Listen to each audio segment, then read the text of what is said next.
নমস্কার বন্ধুরা, আশা করি সকলেই সুস্থ আছেন, ভালো আছেন। টুকার রান্নাঘরে আপনাদের সকলকে স্বাগত জানিয়ে আজকে রেসিপি শুরু করছি।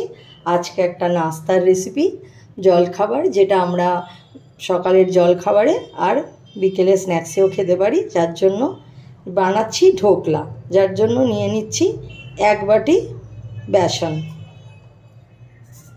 নিয়ে নিচ্ছি 2 চামচের মতো সুজি, নিয়ে নিচ্ছি 2 চামচ চিনি, দিয়ে দিচ্ছি ছোটো চামচের হাফ চামচ হলুদ, দিয়ে দিলাম নুন। সব শুকনো জিনিস আমি একসাথে নিয়ে নিলাম। এবারে এটা আমাকে খুব ভালো করে এগুলো মিশিয়ে নিলাম। তার মধ্যে এবারে দেব অল্প অল্প জল দিয়ে এটা একটা ব্যাটার তৈরি করে নিতে হবে। প্রথমেই অনেকটা জল নয়, অল্প অল্প জল দিয়ে আমরা এটা স্মুথ একটা পেস্ট বানাবো। দিয়ে দিচ্ছি সাদা তেল, দিয়ে দেব আধখানা লেবুর রস,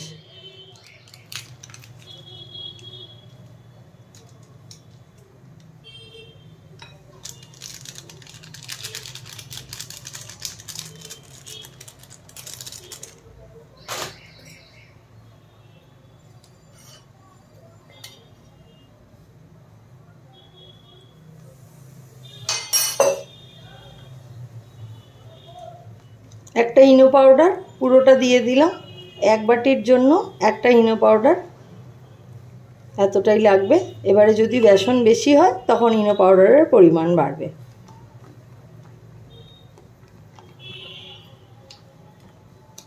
ভালো করে ফেটিয়ে নিলাম।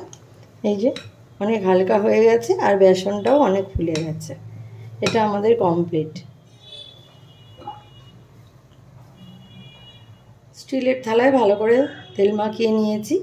এবারে আমি বেসনের পেস্টটা এর মধ্যে দিয়ে দেব।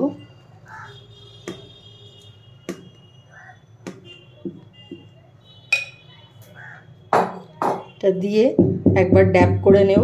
গ্যাসটা জ্বালিয়ে আমি কড়া গরম করে এই কড়াতে একটু জল প্রথমে একটু ফুটিয়ে নিয়েছি। জলটা গরম হয়ে গেছে। এবারে আমি এর মধ্যে একটা স্টিলের রিং দিয়ে দেব আর এই ঢোকলা বানানোর জন্য এই পেস্টটা রেখে দেব এর মধ্যে দিয়ে আমি এখন 20 মিনিটের জন্য চাপা দিয়ে রাখবো। জলটা খুব কম দিতে হবে যাতে ফুটে না এর মধ্যে আসে, এইটা খেয়াল রাখতে হবে।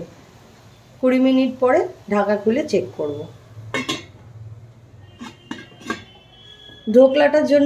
ঢোকলাটাতে দেওয়ার জন্য আমাদের একটা চিনির সিরাপ বানাতে হবে।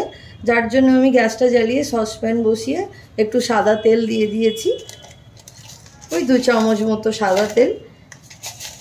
এবার দিয়ে দিচ্ছি সর্ষে, এই হাফ চামচ মতো কালো সর্ষে দিলাম।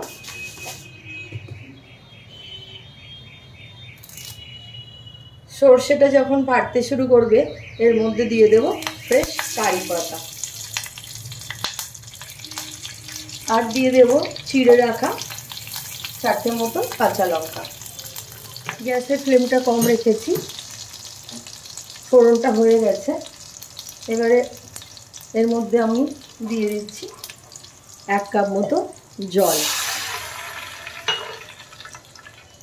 আর দিয়ে দিচ্ছি 2 চামচ মতো চিনি, দিয়ে দিলাম সামান্য লবণ। 20 মিনিট হয়ে গেছে। এবার আমরা একটা টুথপিক দিয়ে চেক করে নিলাম, এটা হয়ে গেছে। এটা কিছুক্ষণ এখন গ্যাসের উপর বন্ধ রাখবো। গ্যাসের ফ্লেম বন্ধ করে দিলাম। গ্যাসে এখন কিছুক্ষণ চিনির এই সিরাপটার মধ্যে এবারে আমি দিয়ে দিলাম লেবুর রস। একটা লেবু লাগবে, যেটা আমি অর্ধেকটা আগে দিয়েছিলাম আর এখন হাফটা দিলাম। আর দিয়ে দিচ্ছি ধনেপাতা কুচি।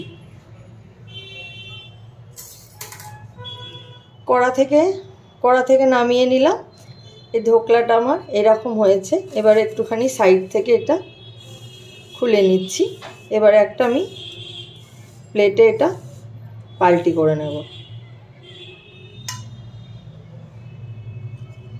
এটা একটা প্লেট দিয়ে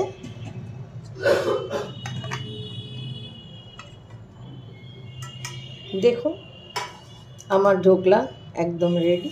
এইবার যে চিনি সিরাপটা আমরা করে রেখেছিলাম সেইটা এবারে এর মধ্যে অল্প অল্প করে চারিদিকে ছড়িয়ে দেব।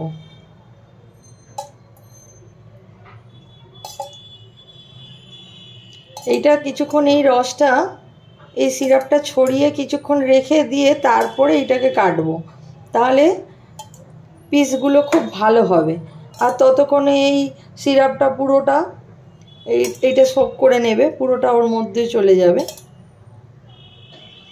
আমি একটু ধনেপাতা আর লেবুর রস দিয়েছি,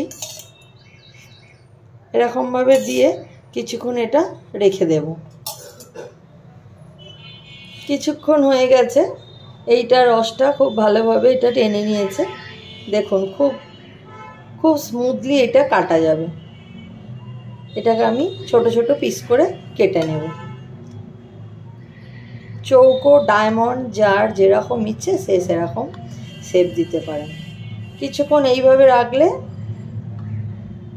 পুরোটা এই সিরাপটা পুরোটাই ওর মধ্যে চলে যাবে আর এটা খেতেও খুব সুন্দর লাগবে। দেখুন বন্ধুরা, আমার ঢোকলা রেডি। এটা সার্ভ করার জন্য এখন রেডি। আপনারা এটা খেতে পারেন। এইভাবে বানানোর অনুরোধ রইল। খুব সহজ, খুব হেলদি একটা, যেহেতু এতে খুব তেল ঝাল মশলা বেশি নেই। এই রেসিপিটা বানিয়ে আমাকে জানাবেন। আমার রেসিপি যদি ভালো লাগে আমার চ্যানেলকে অবশ্যই সাবস্ক্রাইব করে লাইক শেয়ার কমেন্ট করে। সবাই সুস্থ থাকবেন, ভালো থাকবেন। দেখা হবে পরের ভিডিওতে। আজকে তবে আসি।